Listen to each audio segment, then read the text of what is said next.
c'est la deuxième.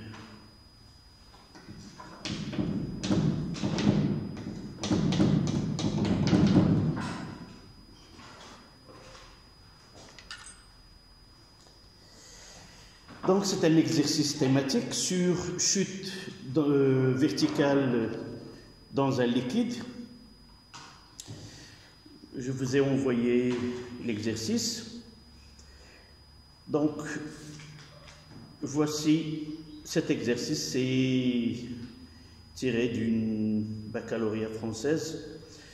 La glycérine, connue aussi sous le nom de glycérol, se présente sous la forme d'un liquide transparent, visqueux, incolore et non toxique. On se propose dans cet exercice de déterminer dans une première partie la valeur expérimentale de la viscosité de ce liquide. La deuxième partie, théorique, utilise une méthode numérique pour simuler le mouvement de chute d'une bille dans ce liquide. Premièrement, mesure de la viscosité. Donc, 1.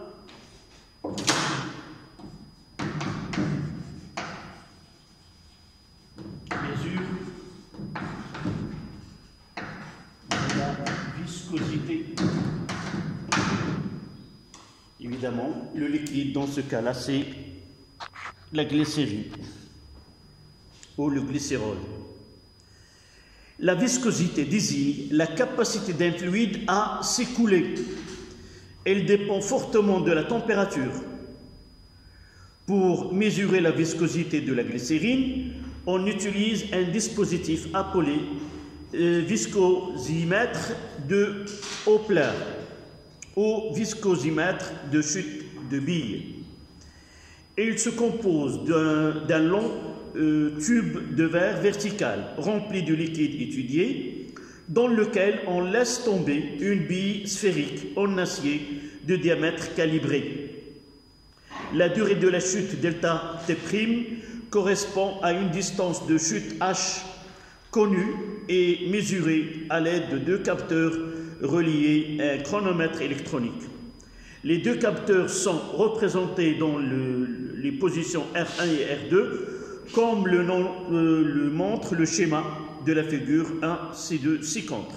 Je vais faire ce schéma. Donc, ici,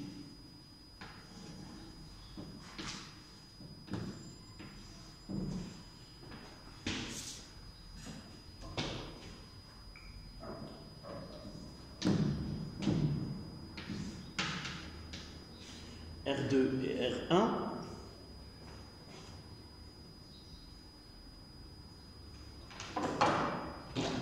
Ici, c'est la bille.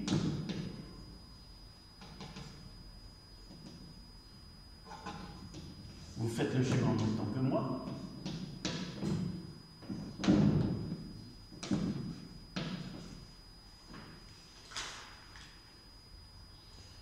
Entre les deux, ici, c'est la hauteur H.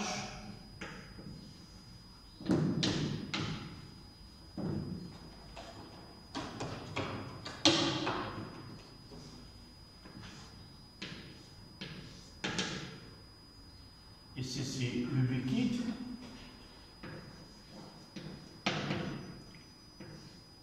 C'est dans notre exercice. Oui.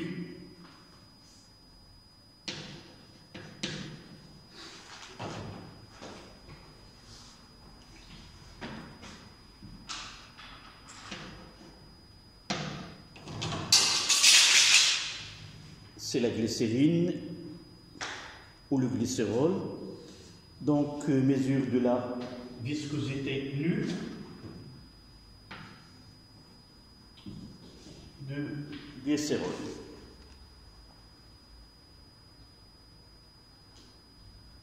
Les données sont les suivantes. Le rayon R de la bille, c'est 5 mm.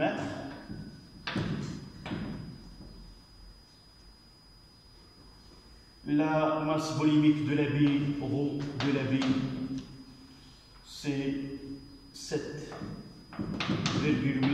10 à la puissance 3 kg mètre moins 3, c'est-à-dire par mètre cube.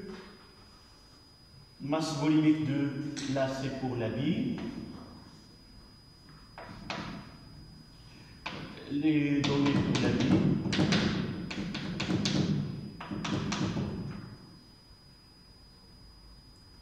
Évidemment, ici, c'est le volume, c'est 4 tiers, puis R3.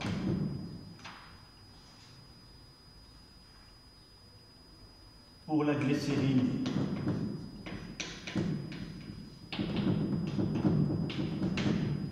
ρ0 est égal à 1,26 10 à la puissance 3 kg mètre moins 3. On prendra G est égal à 9,81 mètres seconde moins 2. Voilà les données qu'on peut utiliser dans cette partie-là.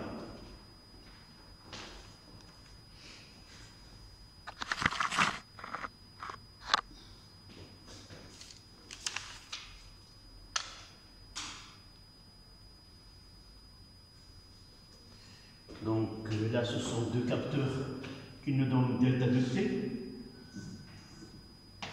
Delta de T prime, c'est la durée de la chute.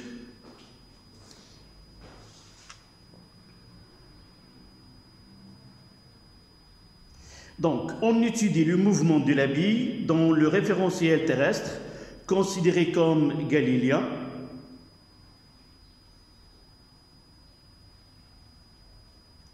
O est l'origine de repère, son vecteur unitaire K est vertical orienté vers le bas, la bille totalement émergée dans le liquide et abandonnée du point O sans vitesse initiale. Un 1 représenté sur le schéma sont ceux-ci d'échelle, les forces appliquées sur la bille en mouvement dans le liquide. Là, ils ont donné ces forces, c'est son poids P, la poussée d'Archimède PA et la force de frottement fluide F. Là, c'est la première, un 1. Force exercée sur la bille.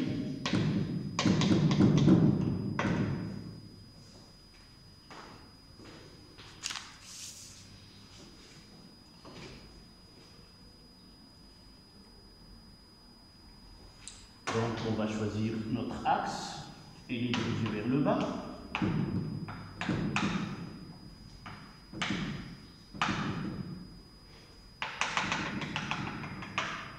Et là, c'est J.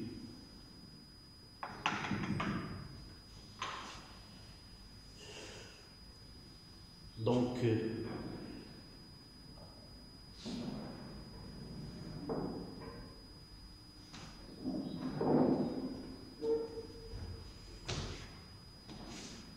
on doit représenter les trois forces.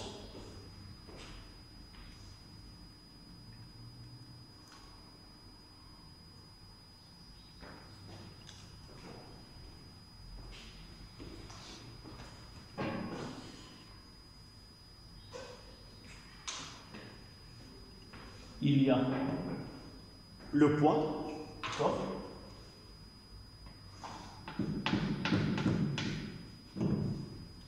C'est vertical vers le bas.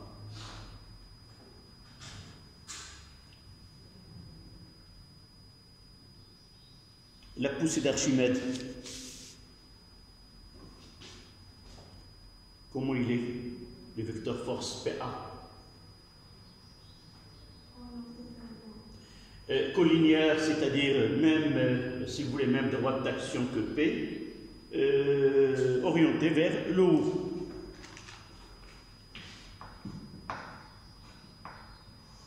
Là, c'est PA.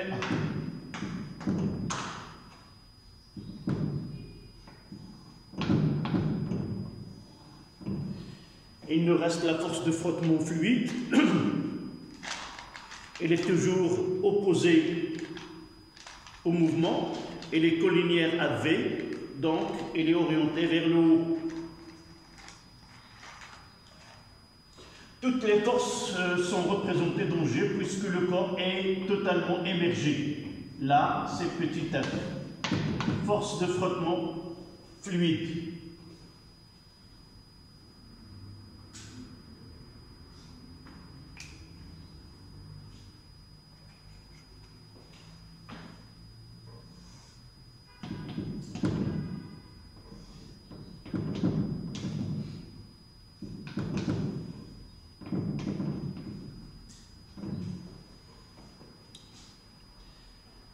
Voilà la question 1.1.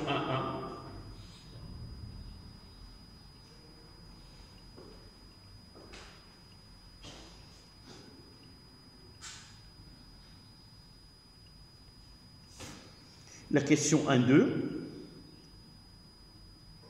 Exprimer littéralement la valeur de P de la bille en fonction de ρ, V et G.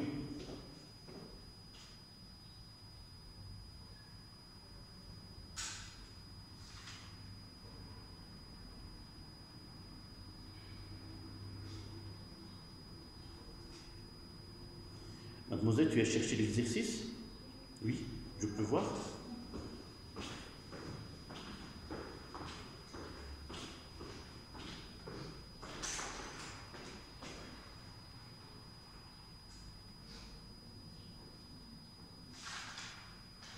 Très bien. Bravo. Tu as vu l'exercice? Oui, tu n'as pas pu. J'espère au moins tu as vu l'exercice. Et généralement, on peut voir les difficultés qu'on peut avoir dans un tel exercice. Et en suivant la réponse, ça sera bénéfique évidemment. Mais si on ne fait pas l'exercice, on ne le pense pas avant, on ne sent pas la difficulté de l'exercice. Donc la deuxième question, c'est 1.2. Il nous demande d'exprimer l'intensité du poids par les données. Et nous savons que P est égal à M fois G. M, c'est la masse de la bille. G, c'est l'intensité de l'apesanteur ou l'accélération de l'apesanteur. M, c'est ρ fois V. Là, ρ, et non pas ρ0, ρ fois V fois G. Donc là, P est égal à ρ fois V fois G.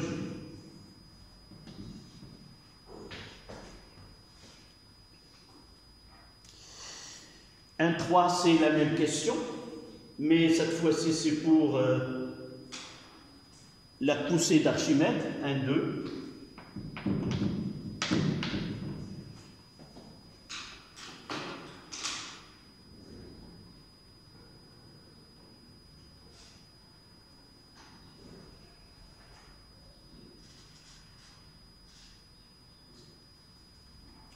Mademoiselle, rappelle-moi, lorsque je rends les devoirs surveillés, rappelle-moi de ton travail.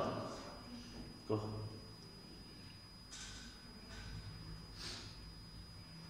La deuxième question. Quelle est la définition de la poussée d'Archimède, s'il te plaît? C'est une force exercée par le fluide. Oui. Quelle est son intensité est égale à quoi? À l'intensité de cette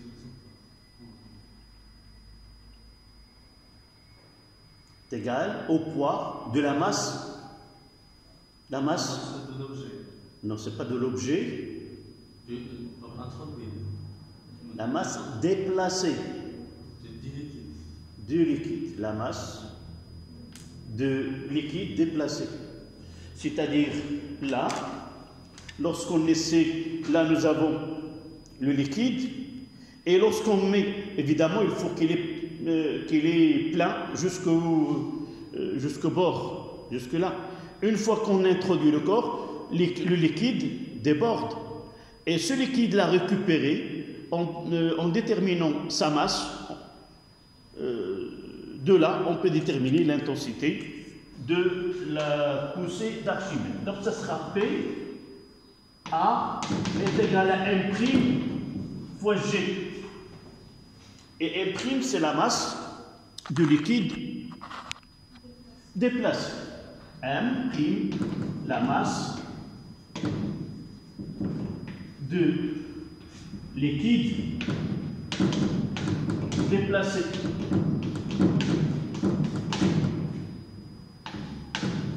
Dans ce cas-là, c'est la masse de volume de glycérine déplacée. Mais puisqu'ils nous ont donné la masse volumique de glycérine, et puisque la bille est totalement émergée, on aura P A est égal à O0 fois V fois G. Voilà l'intensité de la poussée d'Archimède exercée par la glycérine sur la bille.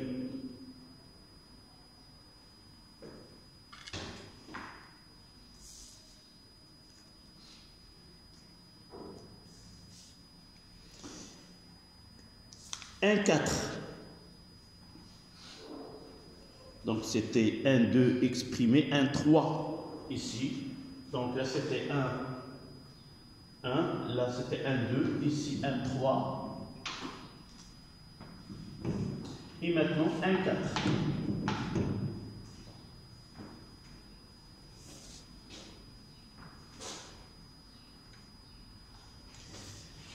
Lors de sa chute, la bille atteint rapidement sa vitesse limite VL, V1 lim. Avant son passage au niveau de repère R1, 1,4,1, quel est le mouvement de la bille entre les deux repères R1 et R2? Justifiez votre réponse. 1,4,2, quelle est alors la relation vectorielle liant les forces appliquées à la bille? Justifiez votre réponse. Nous avons déjà vu dans le cours, si vous voulez, comment se fait le mouvement d'un corps solide ou la chute verticale d'un corps solide dans un liquide. Comment s'effectue ce mouvement? Généralement, se fait en deux parties.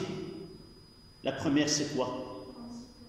C'est un régime transitoire, et le deuxième, c'est le régime permanent. D'accord? Donc, 1,4, et le régime permanent, c'est, on va essayer de rappeler. On va mettre ici 1,4, si vous notez.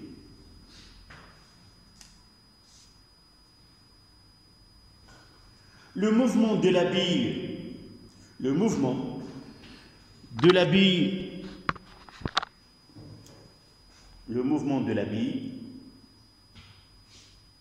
dans la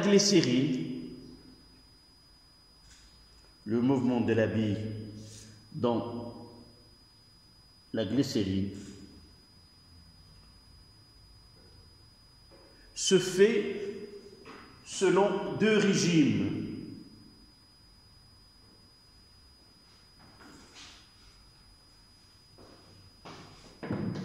Régime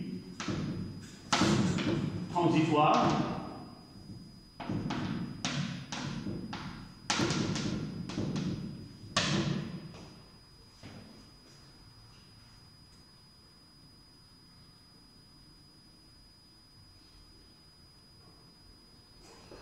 entre parenthèses, la vitesse augmente.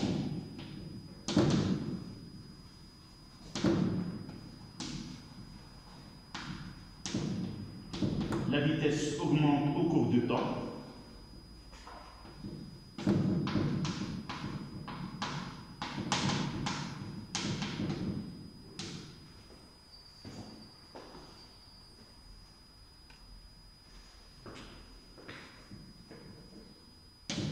Et le deuxième régime permanent.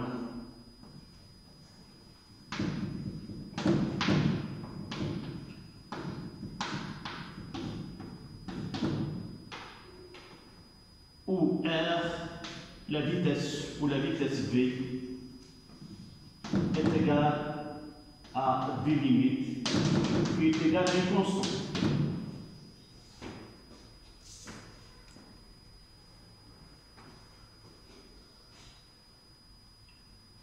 Ça, c'est un rappel. Mais pour vous, dans un exercice, vous allez répondre d'une façon directe. Vous allez dire, après R1, le mouvement, la vitesse, elle est constante et le mouvement, il est rectiligne, uniforme. D'accord? À la ligne. La vitesse de la bille.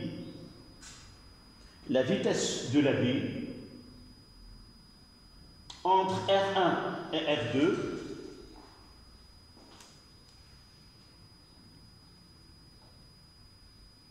la vitesse de la bille entre R1 et R2 est constante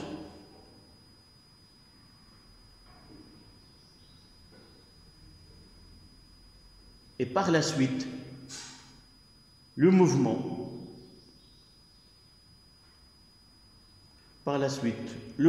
est rectiligne uniforme. Et par la suite, le mouvement est rectiligne uniforme.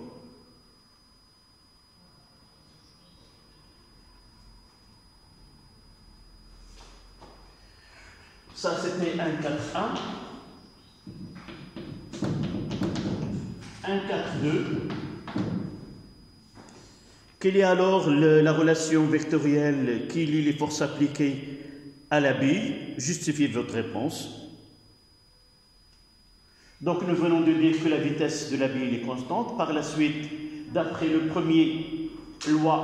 première loi de Newton, la somme des forces extérieures est égale à 0. Donc puisque V est égal à V limite, est égal à une constante, d'après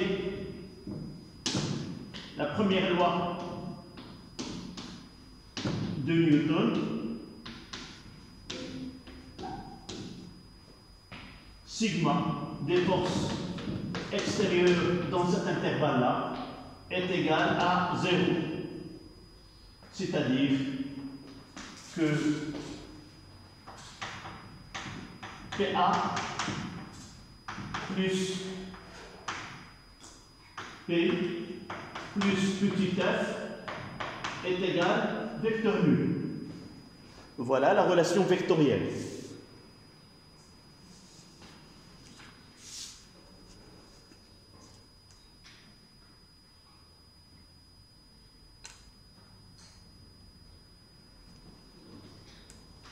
D'accord ?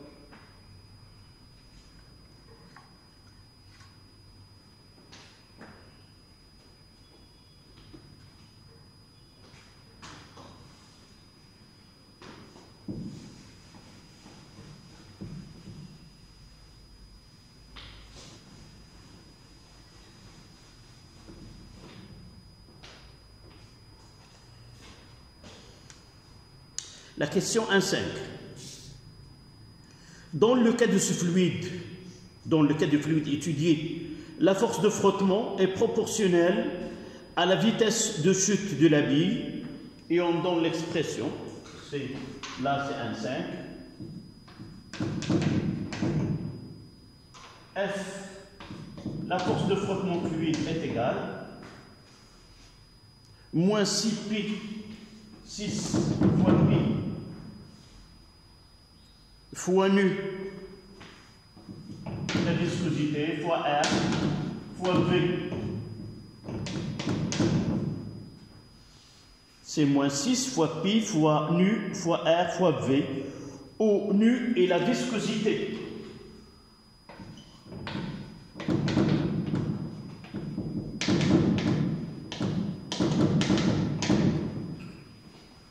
O nu et la viscosité.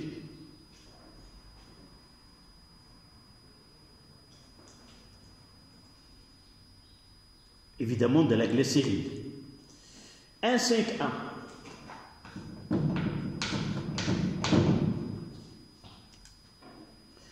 À la suite d'une analyse dimensionnelle, donnez l'unité de nu. État plutôt, là c'est pas nu, c'est état. Nu, voilà, nu. Et là c'est état. Alors, comment doit-on travailler?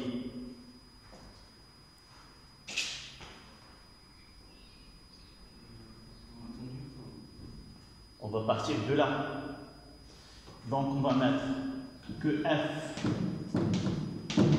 si ce sont des constantes, on élimine, c'est nu, plutôt c'est état, fois R, V.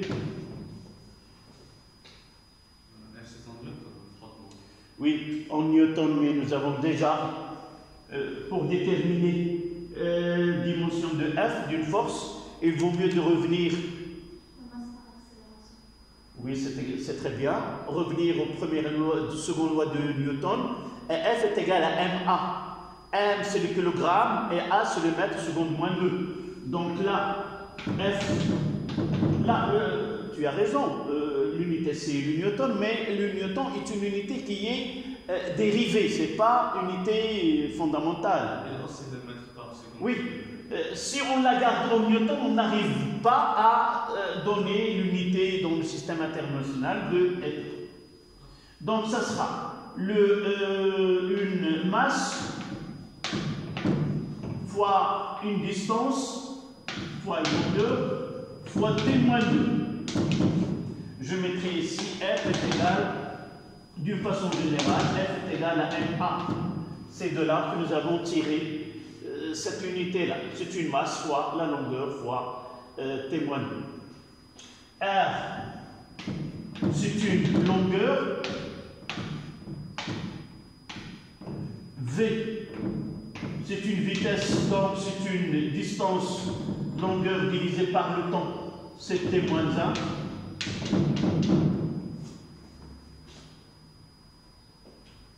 Et il suffit de remplacer.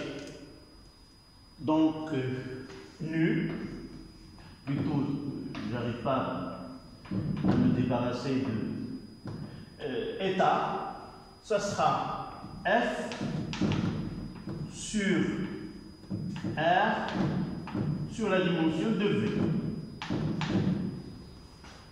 Donc, une masse fois une longueur fois T-2 divisé par R, c'est une longueur. La vitesse, c'est aussi une longueur fois T-1.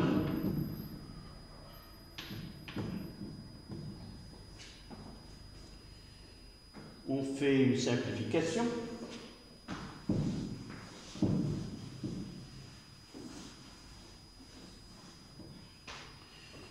J'espère que vous observez bien, parce que la panne d'électricité au laboratoire persiste encore.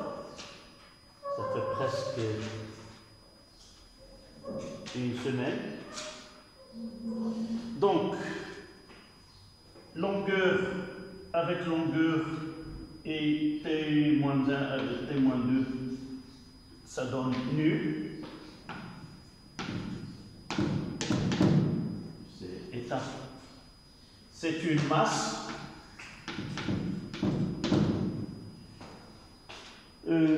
Là, c'est L-1, T-1.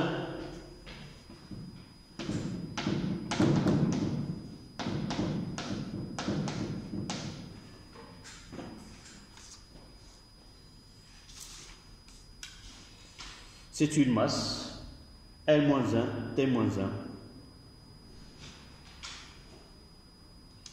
C'est-à-dire son unité, l'unité de l'état.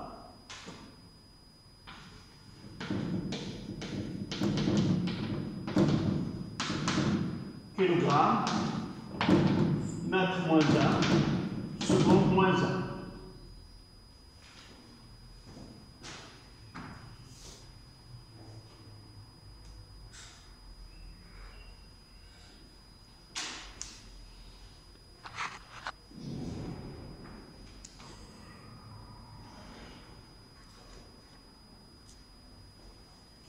La question 1.5.2.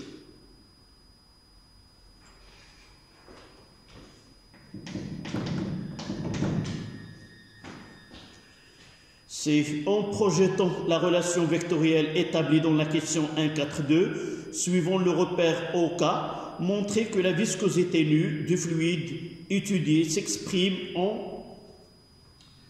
Donc, état est égal à 2R carré fois G, facteur de ρ moins ρ0, le tout sur 9 V limite.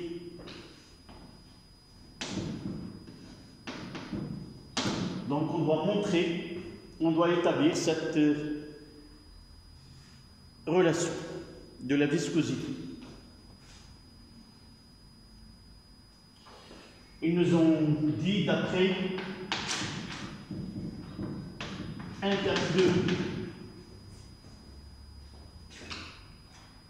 c'est-à-dire P plus PA plus F est égal à 0.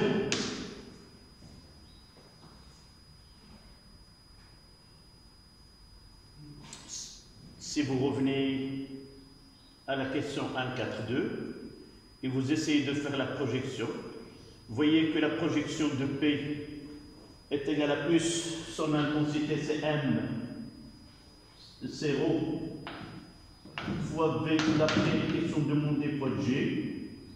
PA, elle est orientée dans le sens opposé, ça sera moins ρ fois V fois G. F aussi, elle est, mais on peut écrire ici F limite, d'accord? C'est-à-dire l'expression de F lorsque le régime est le régime permanent. Et l'expression de F, c'était quoi?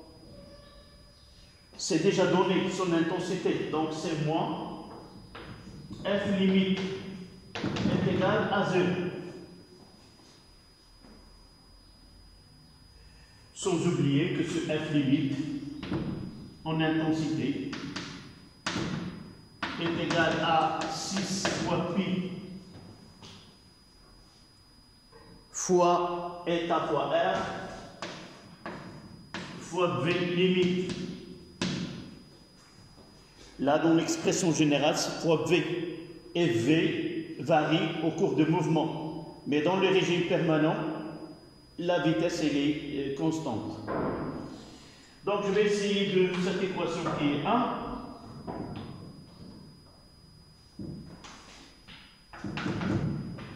L'équation 1 devient, je vais factoriser par V fois G ρ moins ρ0 est égal de l'autre côté, F limite est égal à 6 fois pi fois nu fois R fois V limite. Elle reste à remplacer le volume. V est égal à 4 tiers pi fois R3.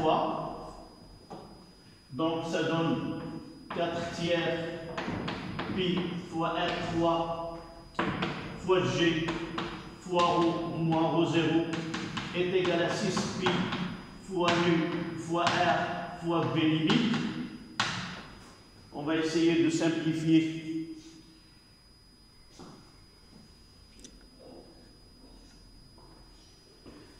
D'abord, il y a R, et il reste ici que R à la puissance 2.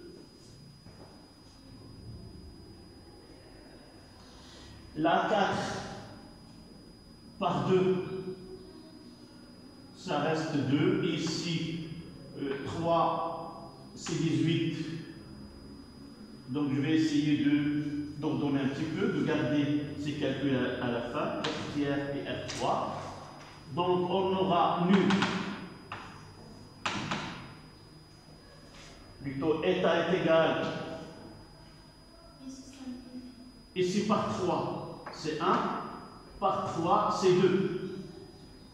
D'accord? Est-ce que j'ai oublié quelque chose? Oui, on simplifie par pi. Ça reste ici, donc par 3. Qu'est-ce que j'ai fait là? Par 2. Ici, 3. Et j'aurai la même expression. 3 fois 3, c'est 9. J'aurai G fois ρ moins ρ0 fois R au carré divisé par, ici 3 et 3 ça fait 9, V limite. Est-ce l'expression 2R carré? Là il y a le 2, ici c'est 2. Donc 2 fois R carré fois G moins ρ fois ρ0 divisé par 3 fois 3 c'est 9 fois V limite.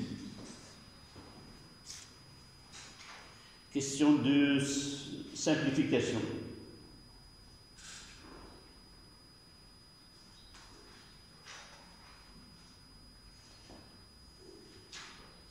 Voilà l'expression de état, la viscosité.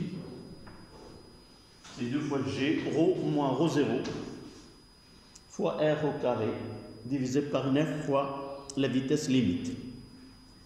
Maintenant, 1,6. On mesure la durée de la chute de la bille en mouvement rectiligne uniforme entre les repères R1 et R2, distant d'une hauteur H est égale à 40 cm. On obtient delta prime 1,66 secondes à la température θ 20 degrés Celsius. 1,6,1.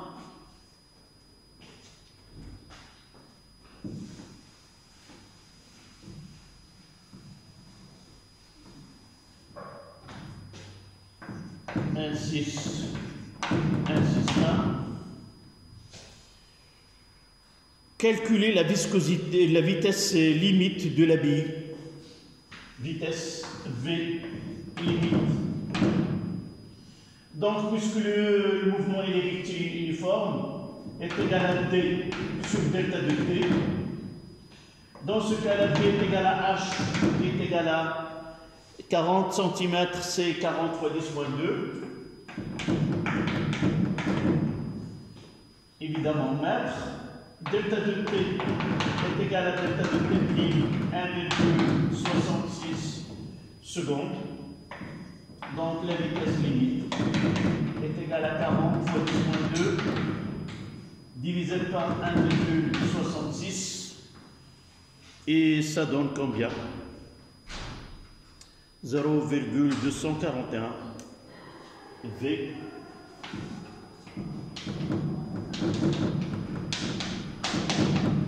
mètre seconde moins 1.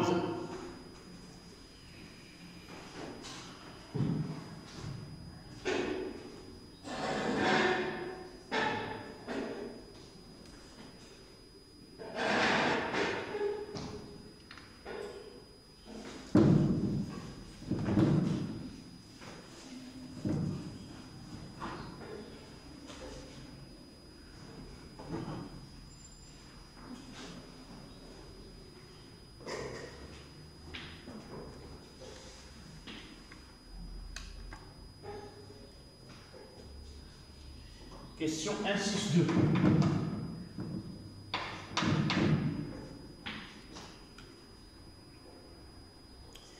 1.6.2. En déduire la valeur expérimentale de la viscosité état de la glycérine à la température d'étude. Évidemment, ça va nous ramener vers l'expression de tout à l'heure. État égal à 2 R au carré fois G rho moins rho 0 sur F V limite.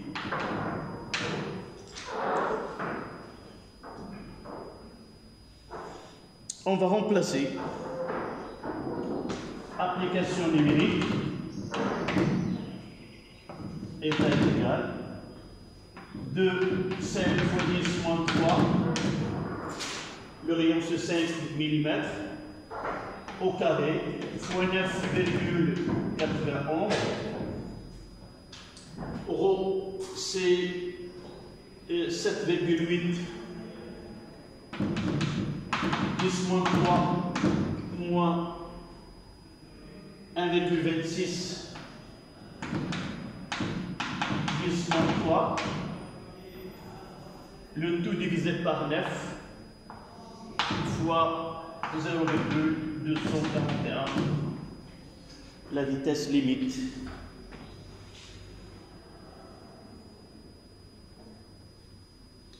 Avec la calculatrice, on voit que état égal 1,48. Son unité, nous l'avons déjà déterminée, c'est le kilogramme fois la distance, moins 1, mètre moins 1, seconde moins 1.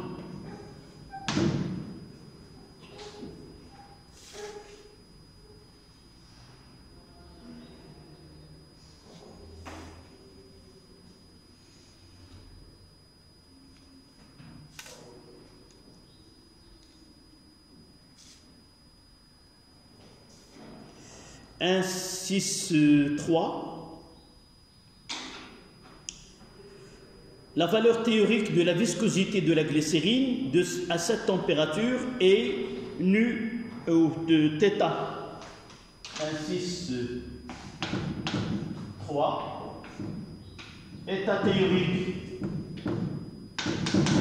est égal à 1,49 système international.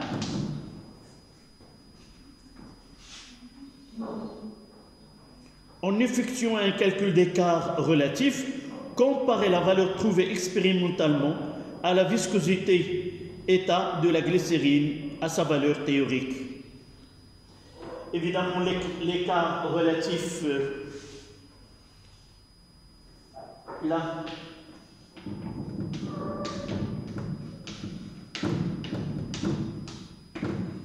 c'est la valeur absolue du état théorique moins état sur état théorique fois 100. C'est ça la définition de l'écart relatif. الطراز النوعي. Et de là, on fait l'application numérique. Cet écart-là peut devenir d'état de état sur état est égal, c'est 1,49 moins 1,48 divisé par 1,49 et à l'aide de calculatrice, on trouvera 0,7%.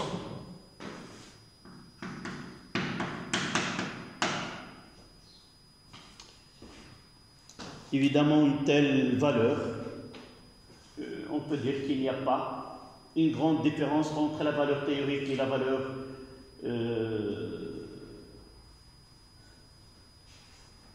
expérimentale.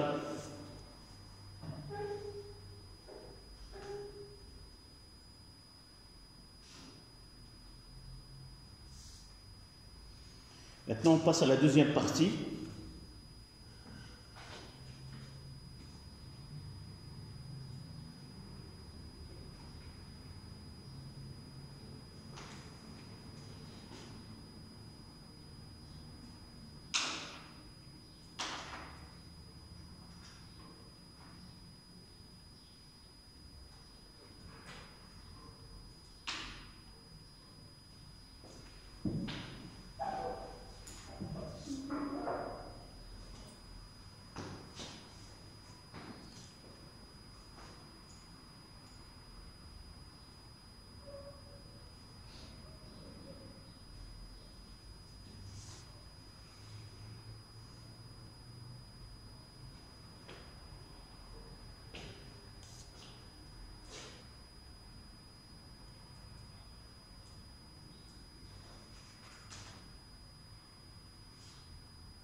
Ça y est.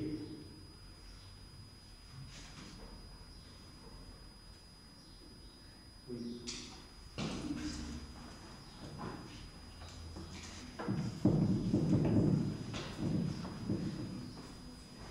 La deuxième partie. Étude théorique du mouvement de la bille. Un instant choisi comme origine des dates. La bille est abandonnée sans vitesse initiale du point O de 1 en utilisant la deuxième loi de Newton, montrer que l'équation différentielle liant la vitesse de la bille et sa dérivée par rapport au temps est de la forme. Donc, deuxièmement, étude théorique.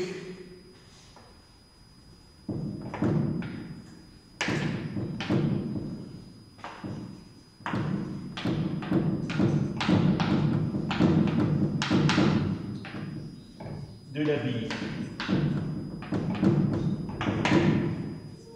De 1, deuxième loi,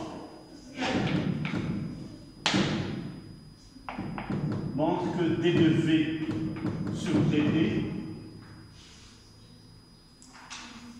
plus A fois V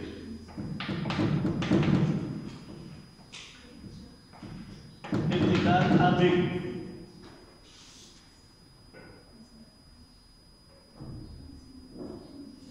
Évidemment, avec A été donné, c'est 34,4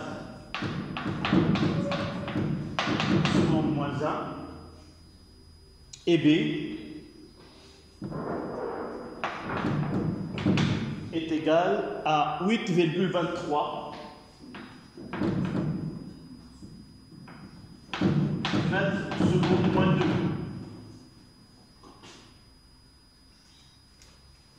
D'accord. Évidemment, montrer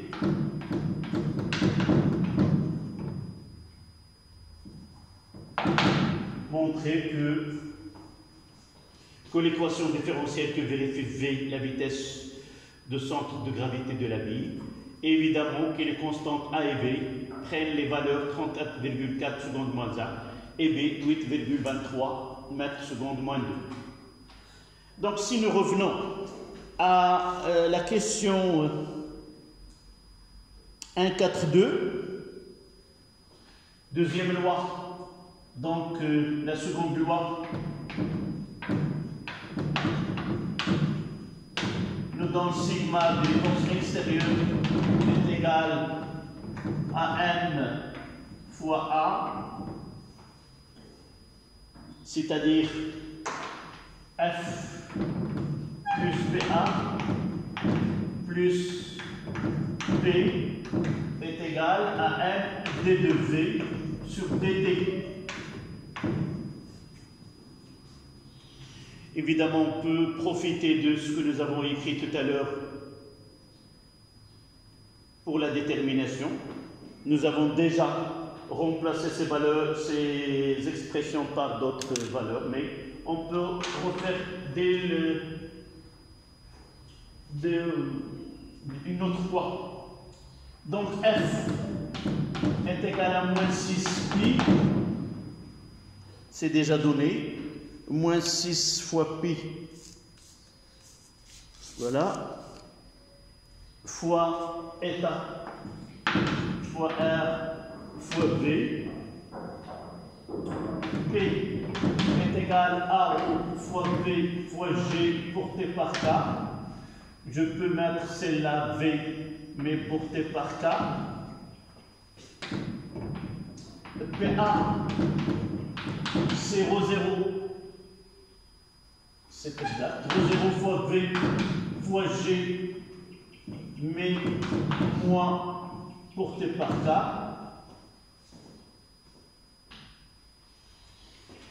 Et en remplaçant, on aura moins 6 fois pi fois nu fois r fois v k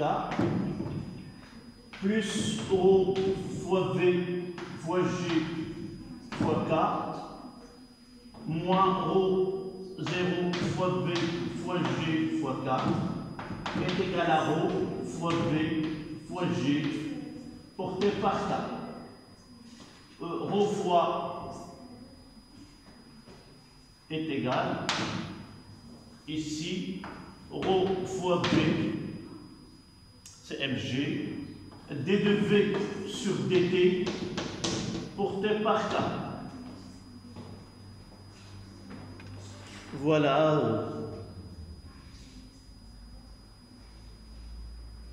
En essayant de regrouper et d'avoir les grandeurs qui dépendent de v d'un côté, donc j'aurai rho fois v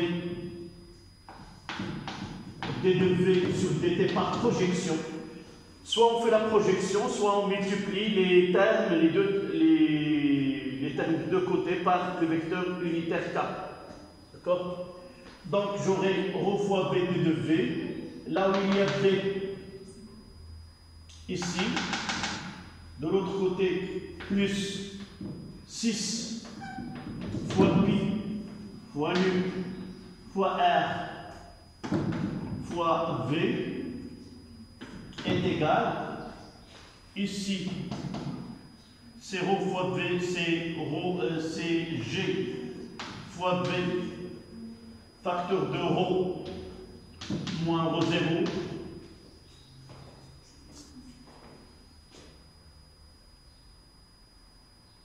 je vais essayer de diviser par rho fois v. Ici, j'aurai d de v sur dt plus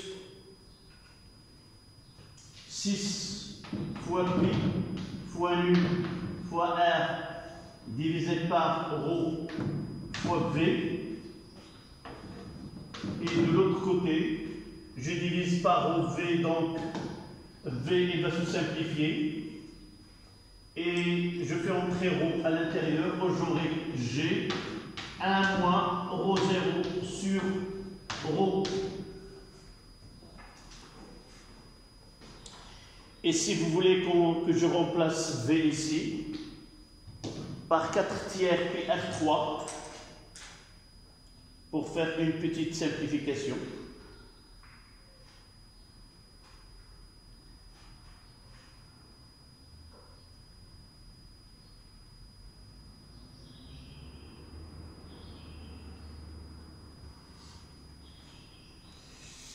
J'attends que vous finissiez.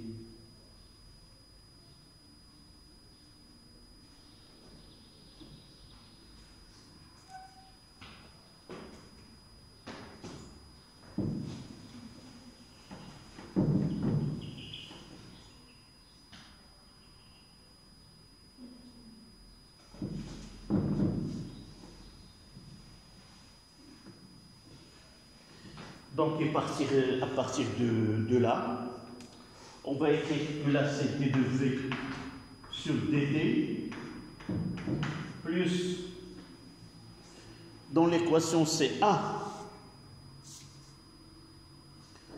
plus a fois v est égal à b. Donc, je vais essayer d'identifier terme à terme. De là, on tire que a est égal à 6 fois pi fois nu fois r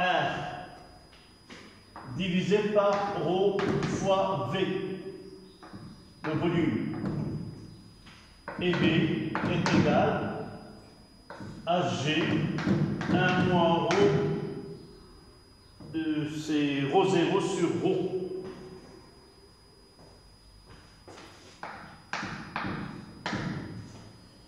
Et on va faire les applications numériques.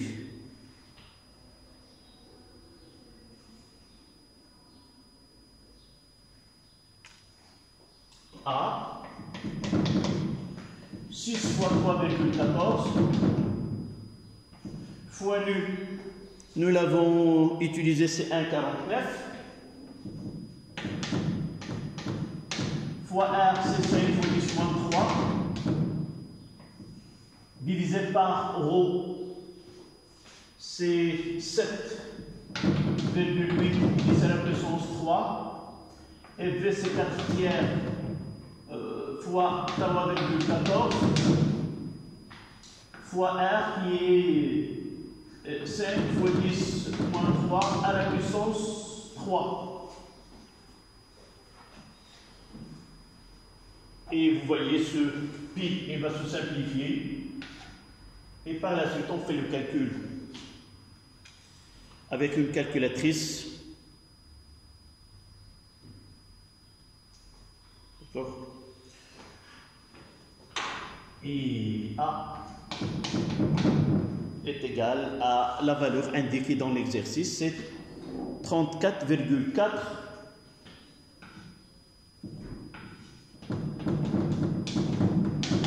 secondes moins 1. Et pour B est égal à 9,81, 1 moins ρ 0 c'est 1,26, 10 à la puissance 3, divisé par 7,8, 10 à la puissance 3.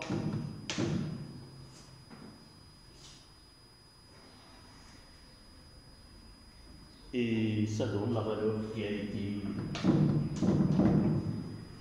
B, c'est 8,23 mètres secondes moins 2.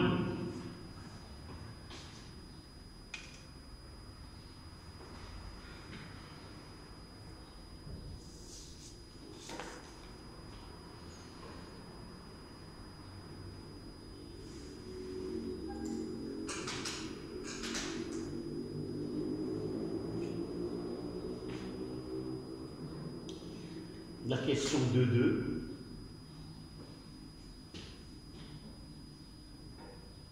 En déduire la valeur de la vitesse limite atteinte par la bille, est-ce qu'il est en accord avec la valeur trouvée expérimentalement dans la question 1.6.1?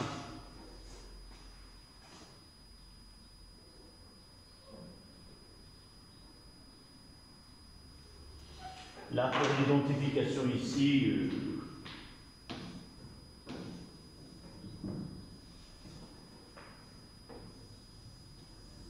évidemment,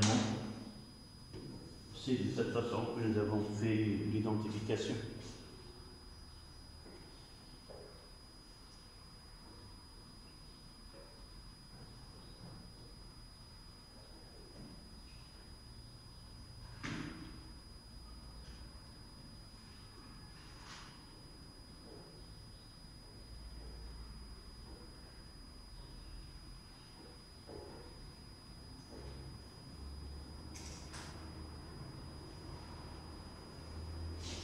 Comment on va répondre à la question de 2. Moselle, comment tu as fait pour cette question?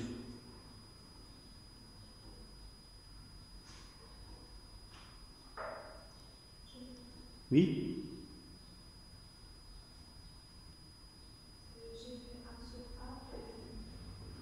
Le départ était à partir de à partir de quoi on va essayer de chercher cette vitesse limite théorique? De l'équation différentielle. L'équation différentielle, il nous donne la relation entre la dérivée et a à chaque instant.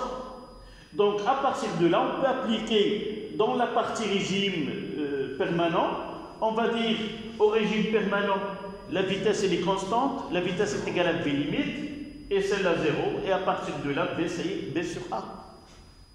C'est exact. Donc ainsi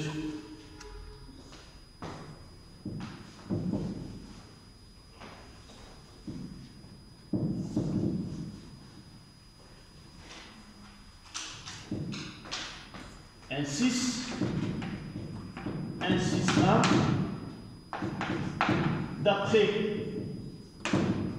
d de v sur dt plus a fois v est égal à b, et au régime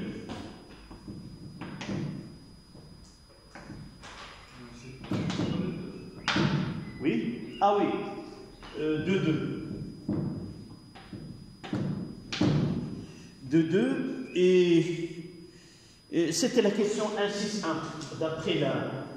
d'après l'équation différentielle et au régime permanent.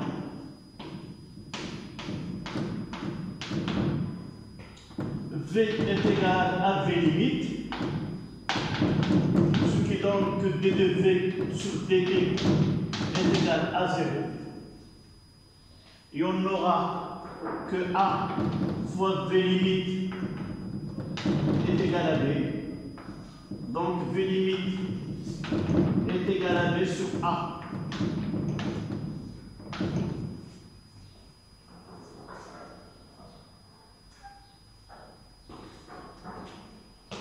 Application numérique.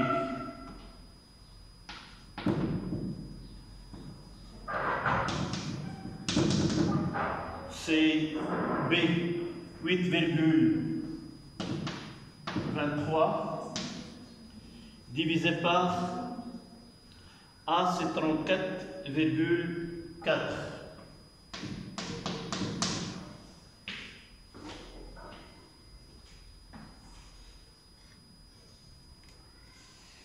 Et évidemment, on vérifie. C'est 8,23 divisé par 34,4. 0,239. C'est 0,24. On peut dire que vitesse 0,24 mètres secondes moins 1.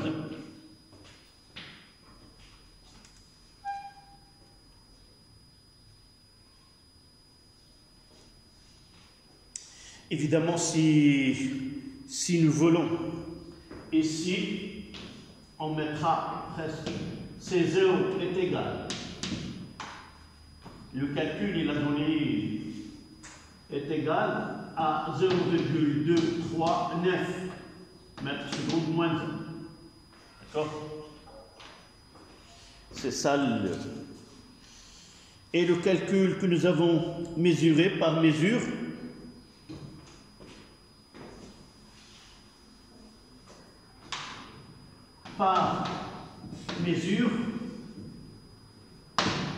V limite expérimentale est égal à 0,241 mètres secondes moins 1. Je m'assure. Oui. C'est 0,241 de 141.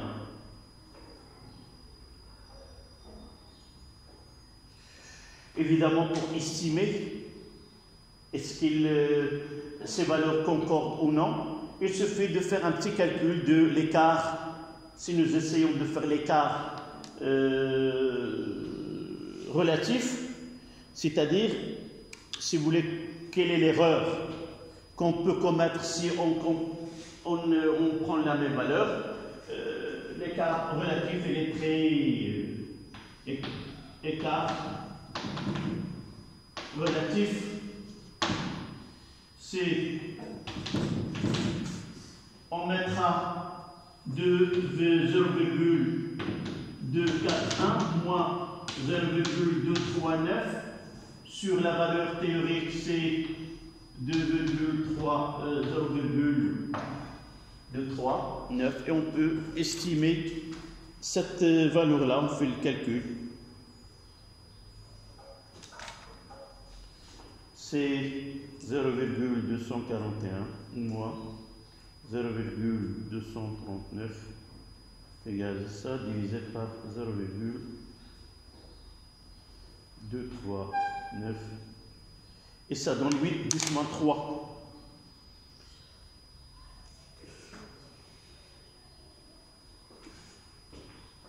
Égal à 8 10 moins 3, ça veut dire 0,8%.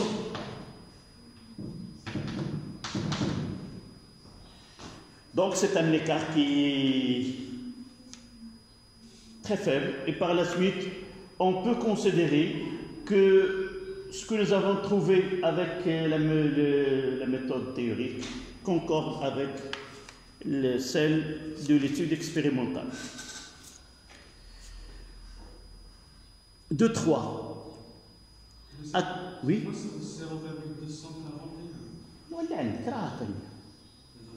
لا هو خدم عقلك هذه هي هذا théorique d'accord donc 0,241 moins 0,239 sur 0,239 ça fait تبع معايا وفهم شنو كنكتب. N'essayez pas d'être un journaliste. Un journaliste, il n'intervient pas dans ce qu'on fait. Mais toi, tu es un élève, tu dois suivre. Là, nous avons déjà utilisé cette expression. C'est la valeur théorique moins la valeur expérimentale sur la valeur théorique. La valeur théorique, c'est, si tu te rappelles, de la viscosité, état. D'accord? Nous avons trouvé 0,7%. Voilà. La question 2.3. À quelle grandeur physique le rapport 1 sur A correspond-il? Même question pour le paramètre B.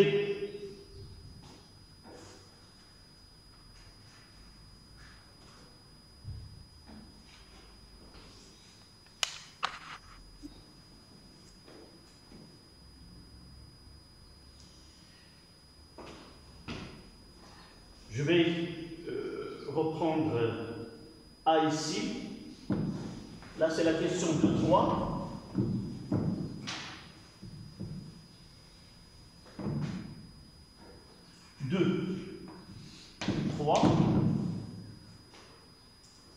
Nous avons déjà d de V sur dt plus A fois V est égal à B.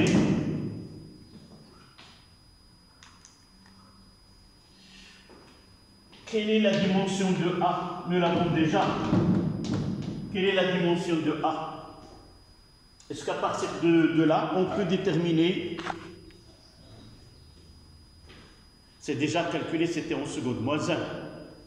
Voyez que là, pour qu'il y ait une homogénéité dans les unités, l'homogénéité d'une équation, ça veut dire on ne peut pas avoir A est égal à B sans que A et B aient une même unité. Donc je fais la somme ici. Deux grandeurs, ils ont obligatoirement même unité. La d de V sur dt, c'est une accélération. C'est mètre seconde moins 2. Là, c'est une vitesse mètre seconde moins 1. Donc obligatoirement, A elle est en T-1. Et nous l'avons déjà donné dans l'équation. Et la dimension de A, ça sera une accélération, d de v sur dt. Donc ça sera une longueur fois t moins 2. Donc on peut dire que l'inverse de A, donc 1 sur A, c'est taux. Ah non, B. Là, c'est B. B, c'est...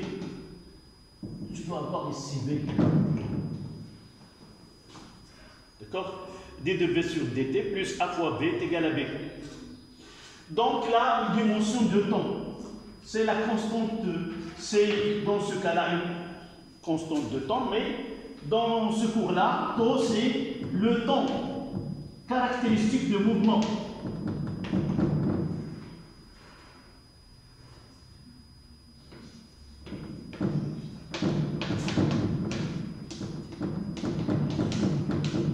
Le temps caractéristique du mouvement.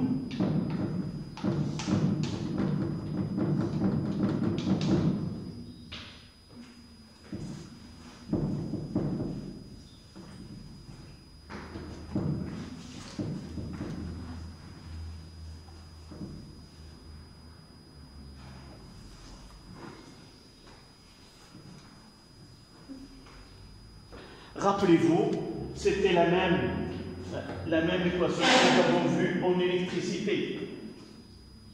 Là, d de v sur dt plus v sur taux est égal à b.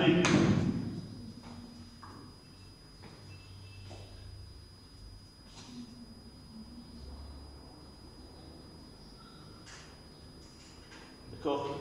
Donc, il a la dimension du temps. C'est le temps caractéristique de mouvement.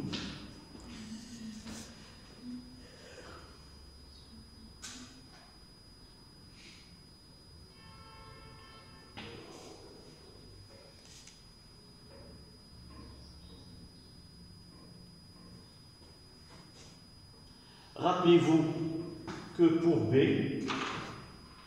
A est égal à 0, B0 est égal à 0, et cette équation-là, 1 devient quoi? C'est d de v sur dt, à l'instant t est égal à 0, plus a fois 0 est égal à b. À l'instant t est égal à 0, v0 est égal à 0. Et ça représente quoi? Là, c'est A0. C'est l'accélération initiale. Donc B représente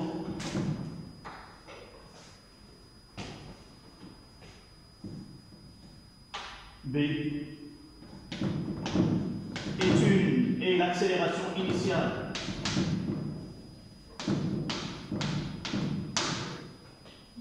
A t égale à 0.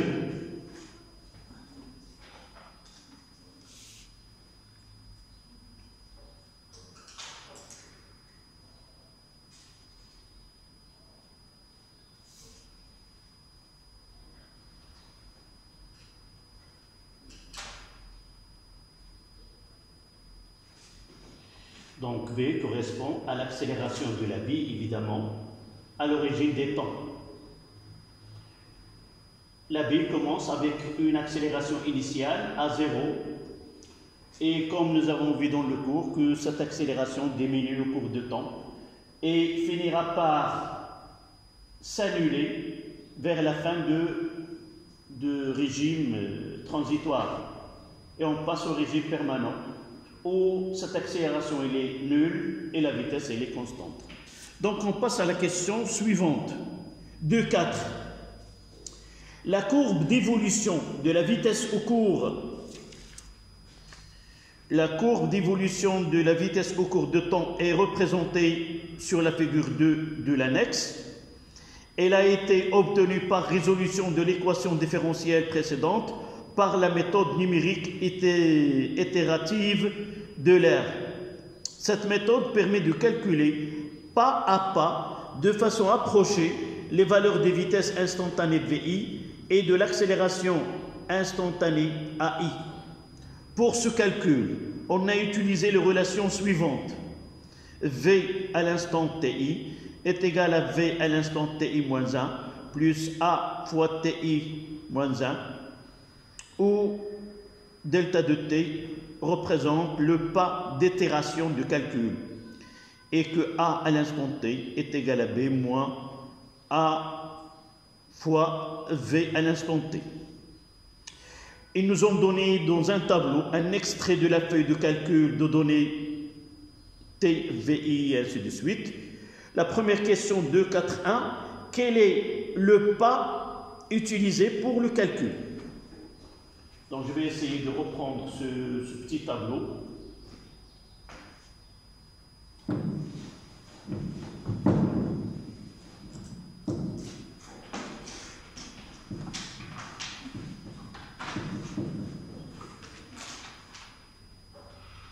Vous l'avez sur le sujet que j'ai envoyé. Et si on va... Donc, TI en secondes, c'est 0,020, 0,025, 0,030, 0,035, 0,040.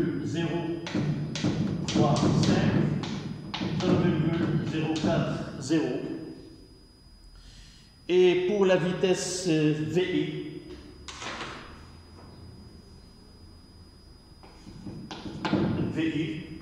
évidemment en mètres secondes moins 1. Pour 0, c'est 0,227. Pour 0,25, c'est 0,146. Là, rien. 0,35, c'est 0,75. 0,175. Et juste après, 0,186. Et pour l'accélération, AI en mètres secondes 2, là c'est 3,86. Juste 3,20,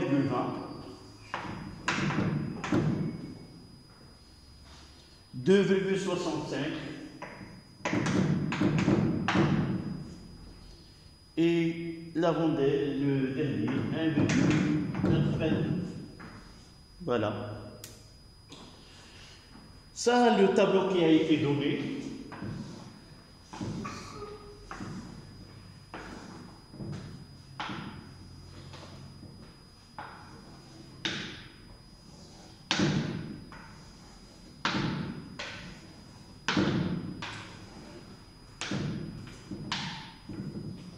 Première question, c'était 2.4.1. Quel est le pas utilisé pour les calculs?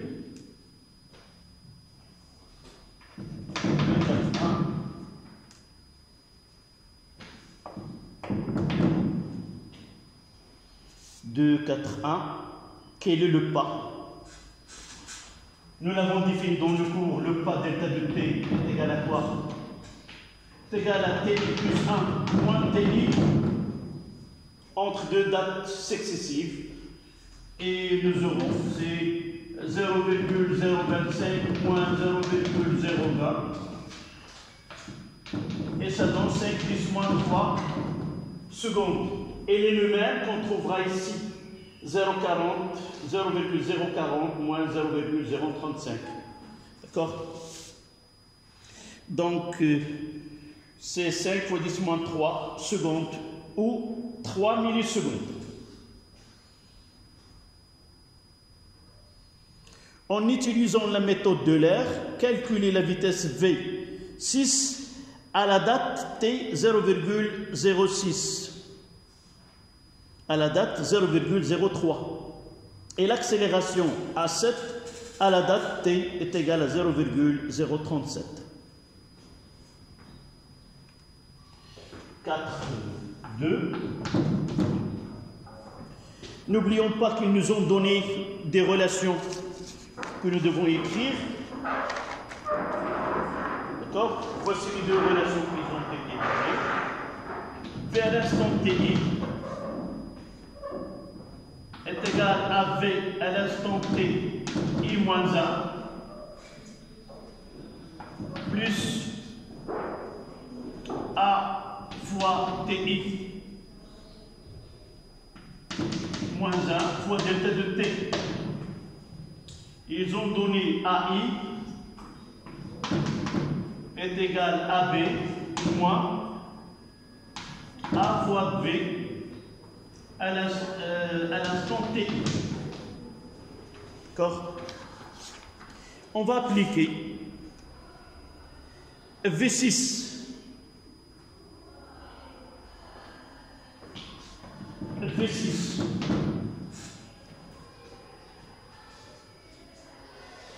J'applique celle-là. Donc, si je prends V6 est égal, le point qui est avant, c'est quoi? C'est V5. V5 plus A5 fois delta de T. D'accord? Là, je prends un instant donné. Là, c'est l'instant qui est avant. S'il s'agit de 6, je prendrai 5. Et de là, on fait les calculs. V6, c'est 0,03, ce qu'ils nous ont donné. Donc, si c'est là 6, celle-là, ça sera 5.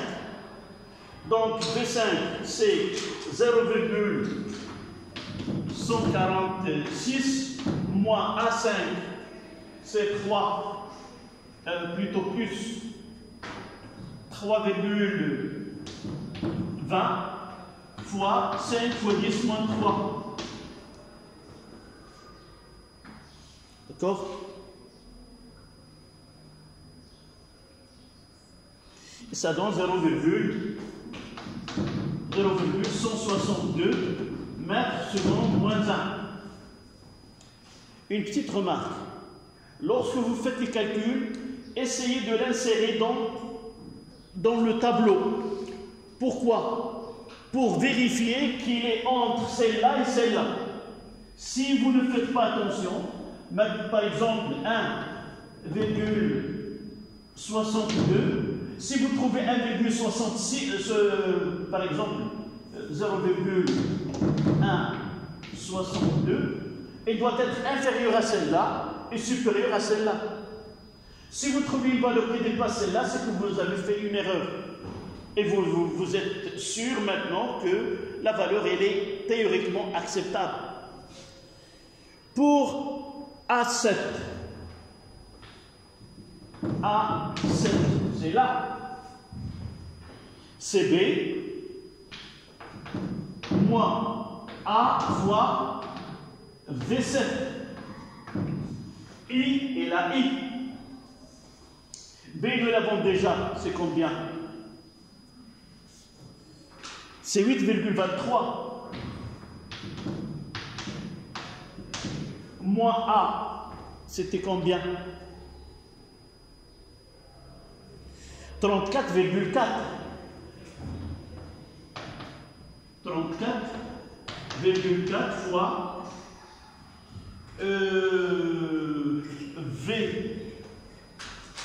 V7.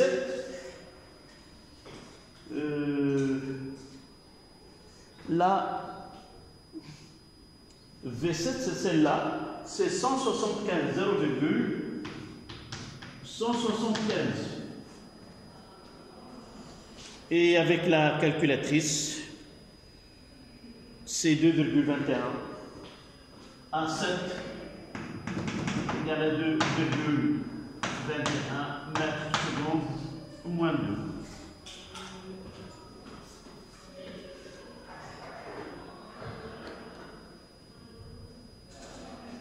D'accord?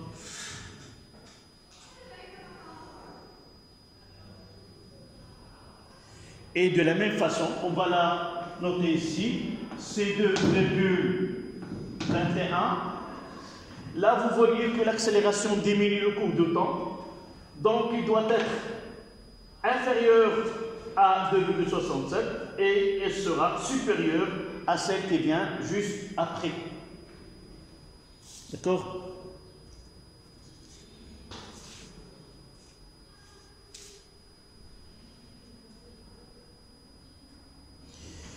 Là, vous avez sur le schéma, on vous demande de calculer le temps caractéristique de mouvement. La question suivante, de 5, déterminez graphiquement le temps caractéristique tôt en prenant soin d'expliquer votre méthode.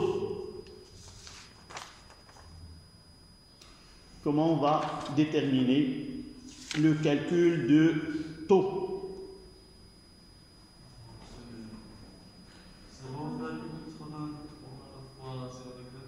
Comment? 0,83 fois la valeur maximale. 0, pourquoi 83? C'est pas Comme pour l'électricité. 0, c'est pas 83 mais 0,63.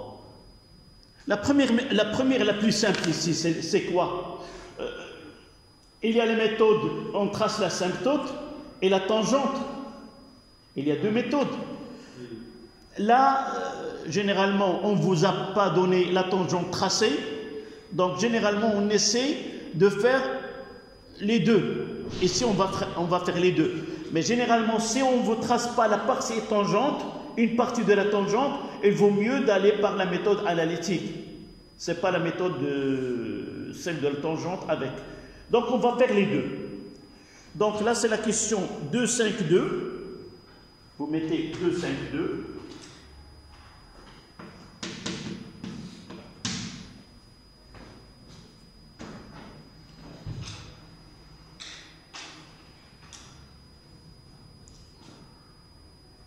Il y a deux méthodes qui permettent la détermination de temps caractéristique du mouvement. De temps caractéristique du mouvement. Deux points à la ligne, premier tiré.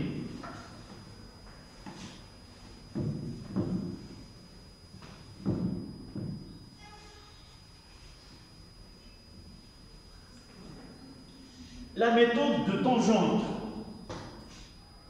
La méthode de tangente à l'origine.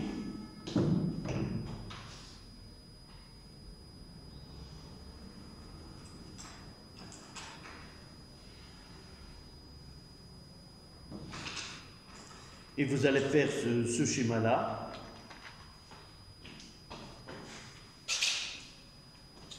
Là, c'est l'asymptote.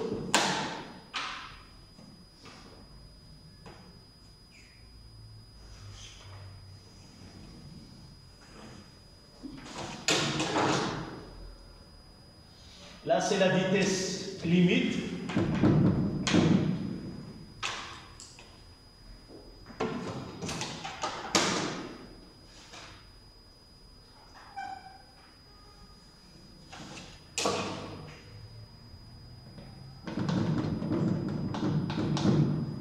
Là, c'est tôt.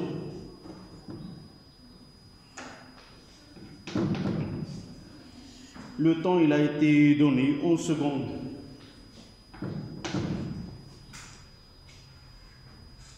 D'accord? Deuxième tiré.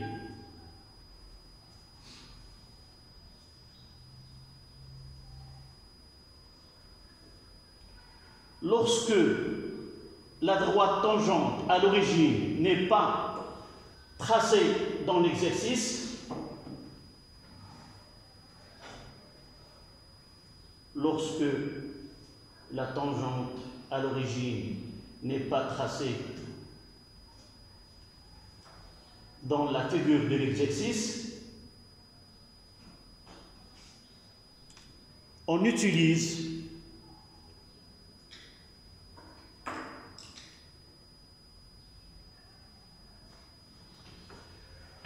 la relation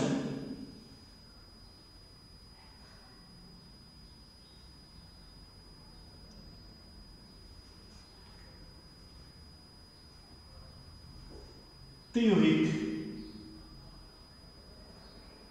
qui donne V lorsque t est égal à taux est égal à 0,63 V limite.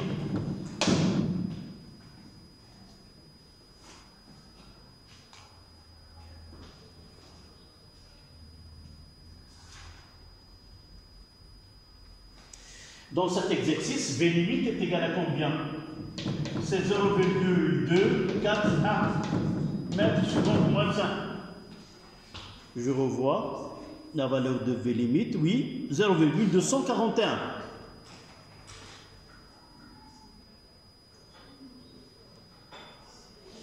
Je multiplie par 0,63. 0,63 fois 2 fois 0,241. Ça donne 0,15. C'est à peu près 0,15 mètres secondes moins 20. Évidemment, c'est celle-là. C'est 0,63 V limite.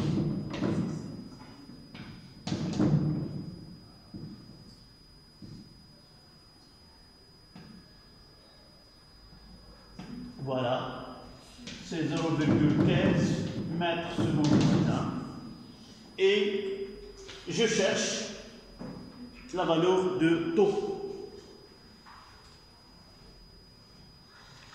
Dans ce cas-là, c'est presque 0,025 secondes.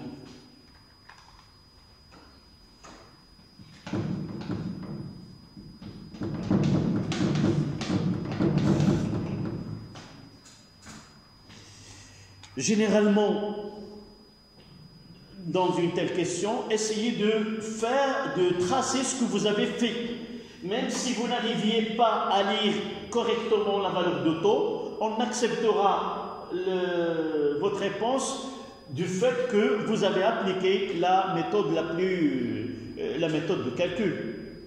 C'est-à-dire que vous pouvez trouver 0,22 ou quelque chose comme ça, elle sera acceptée tant que vous avez expliqué la méthode à partir de laquelle vous avez déterminé cette valeur de taux. D'accord? Donc c'était, je pense, la dernière question. Oui. Déjà? Oui. يلا أنا ساليت. D'accord?